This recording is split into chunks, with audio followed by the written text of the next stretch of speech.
Hello, I'm back with the Nowhere Emporium. We're on to chapter 4. Really hope you're enjoying this as much as I am. I'm really enjoying it. So chapter 4 is called The Monster and it's set in Edinburgh in December 1878. So we're going back in time a little bit. The knock on the door at Castlefoot Home for Lost Boys came at precisely 5 minutes to midnight. At first the call went unanswered. The man at the door waited patiently, flicking gathering crystals of falling snow from his shoulders. After a while, he took up his silver-topped cane and rapped hard on the door 3 times. A minute or so passed before flustered footsteps could be heard from within and the sound of jangling keys and heavy locks. The door swung open. The man inside was wearing a nightgown. He was stout and fat-necked, a neatly trimmed beard the only evidence of where the chin ended and the neck began. "Can I help you?" he asked, frowning over a pair of spectacles. The visitor nodded. "I believe so. Are you the master of the orphanage?" "I am," said the master. "And who may you be?" The man at the door, who had been standing a step below the master, stepped up so that they were standing on ground level. He was much taller than the average man, over 6 feet in height, with powerful shoulders and a square-set jaw. His neatly cropped silver hair and goatee seemed to sparkle in the warm glow of the lamps.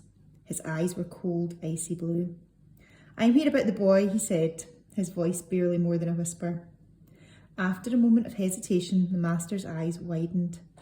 "Yes," he said, "yes, please come in. Get out of the snow. Warm yourself." The tall man nodded once, stepped into the home for lost boys. It might have been warmer out in the snow.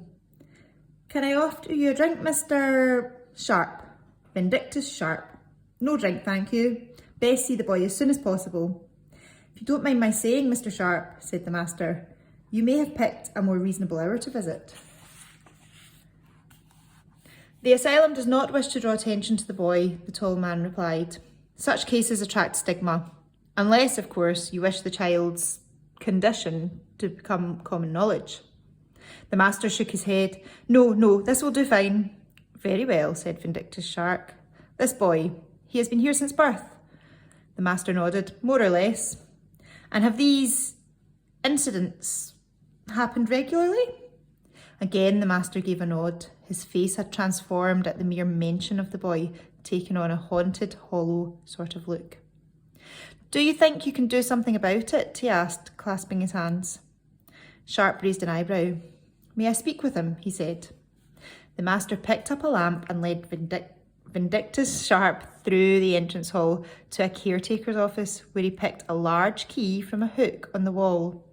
After this, they walked a passageway adorned with the grand portraits of previous masters and beneficiaries of the home. "Watch your step," said the master as they began to descend a dark, twisting staircase.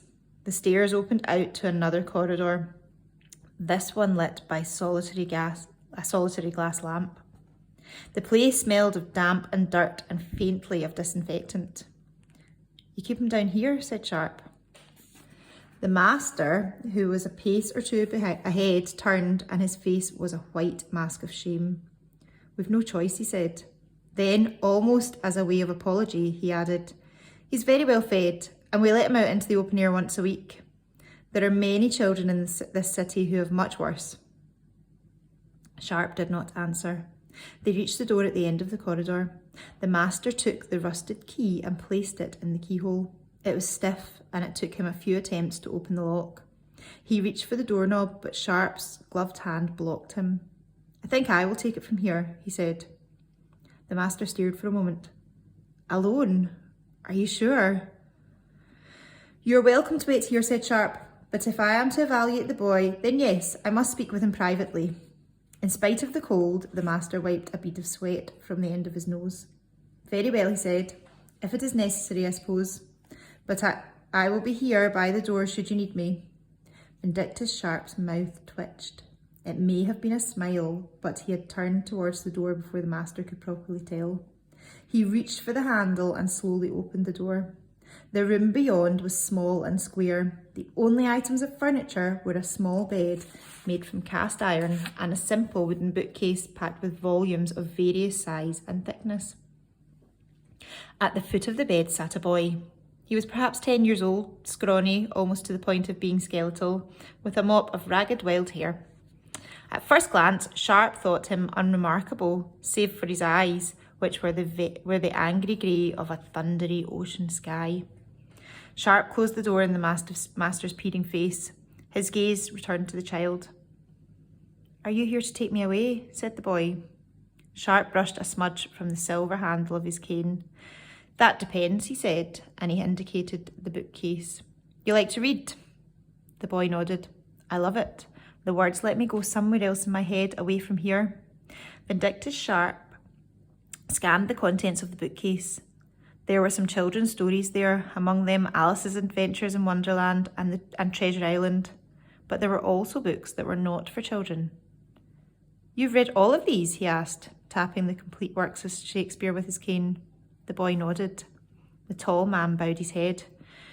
"Impressive. Tell me, are you aware that the master is scared of you?" The grey of the boy's eyes seemed to deepen and intensify.